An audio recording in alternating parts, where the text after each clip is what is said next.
Johannesburg. A few months ago, Cyril Ramaphosa, who was elected by Parliament on Thursday as South Africa's president, did what many politicians do at pivotal points in their careers. He released a book. The book told of one of his passions, his love for a Ugandan breed of royal cattle that he imported to South Africa at great expense.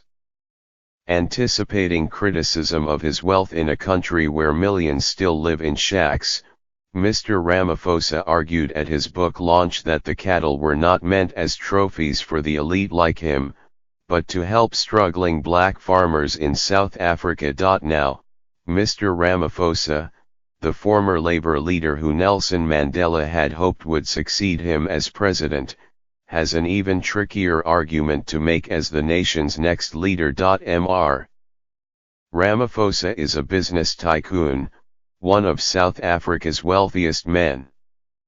To many here, he represents a kind of royalty of the African National Congress, an upper class that has grown removed from the average South African that the party still claims to champion. Yet he vows that as president he will work for the ordinary citizen, root out the country's debilitating corruption and convince a highly skeptical public that, under him, the governing African National Congress can whittle away at the gaping inequality that has enraged millions of citizens. As a union organizer decades ago, Mr. Ramaphosa founded the National Union of Mine Workers, winning mine workers benefits and better working conditions. Years later, though, he switched sides and sat on the board of a mining company, drawing criticism for his role in a massacre of wildcat strikers. After being overlooked as Mr. Mandela's successor, he went into business and helped draft new policies to expand a black entrepreneurial class. But Mr. Ramaphosa never shied from using his political ties to accumulate vast wealth for himself, and over the years, critics have said the program rewarded only a small class of black South Africans with ties to the A.N.C. When Mr. Ramaphosa re-entered politics as deputy president a few years ago, he spoke of corruption as a cancer and a monster, and he later pushed through a new minimum wage law. Yet, he stayed largely quiet as critics lashed out at President Jacob Zuma's scandal-ridden administration, a sign, to some, that he was too much of an insider to reform the party or the nation. For those who were hoping that Ramaphosa would return to the ANC as a new broom, sweeping the party clean with a barnstorming assault on its corrupt establishment, years of disappointment lay ahead, wrote Ray Hartley, a journalist, in his book, Ramaphosa, The Man Who Would Be King.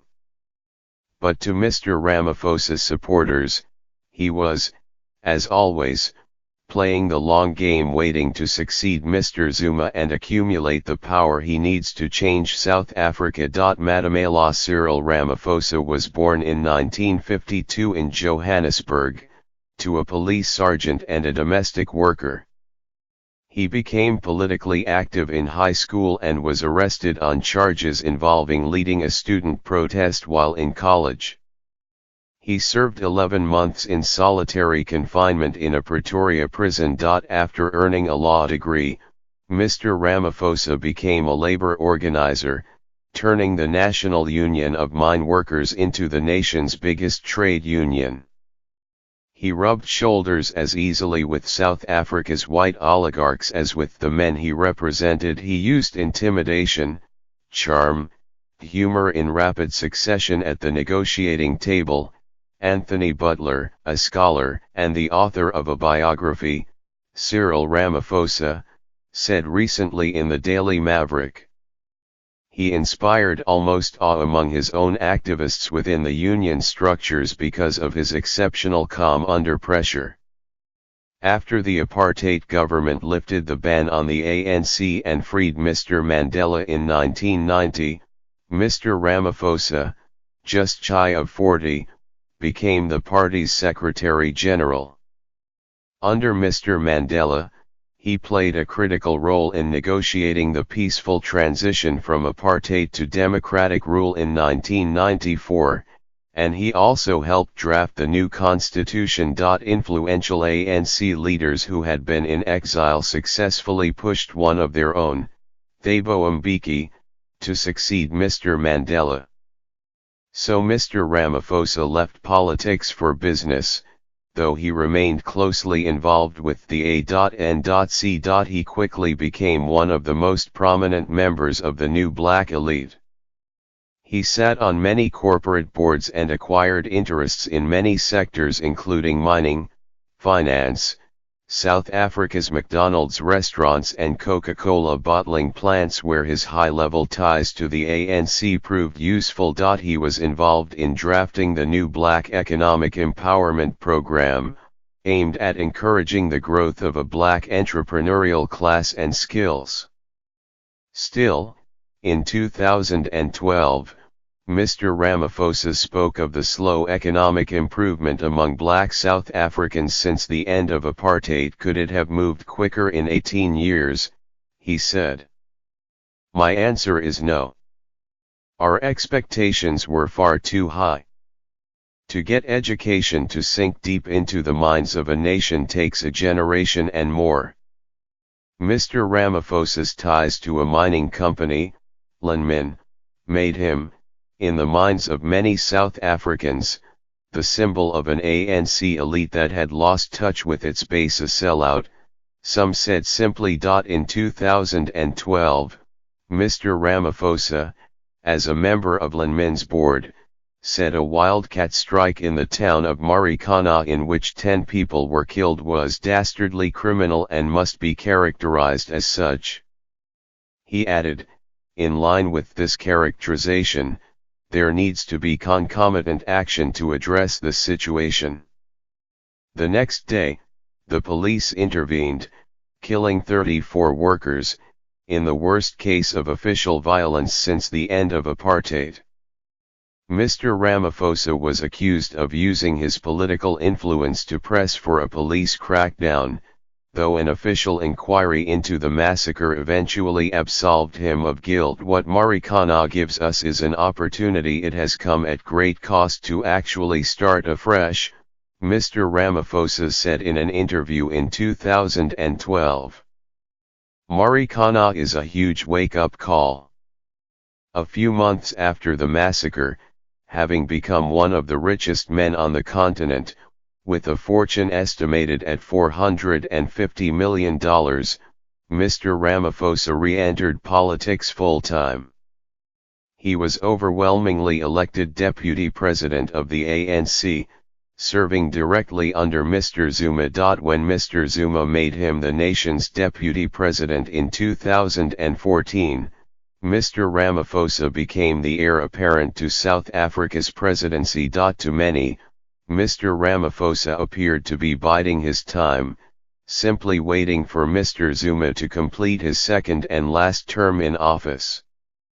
As deputy, he oversaw the formulation of a new minimum wage, whose effects are still unclear, but left little mark on policy. More troubling to many was that Mr. Ramaphosa publicly supported his boss or stayed quiet, even when Mr. Zuma drew criticism for the kind of corruption Mr. Ramaphosa decries.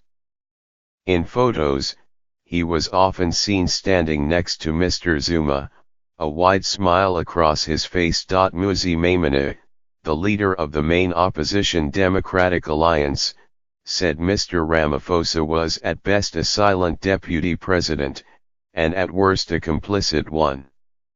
It was only last year, when it was clear Mr. Ramaphosa would not secure Mr. Zuma's support to succeed him in the party and in the government, that Mr. Ramaphosa began publicly distancing himself from Mr. Zuma.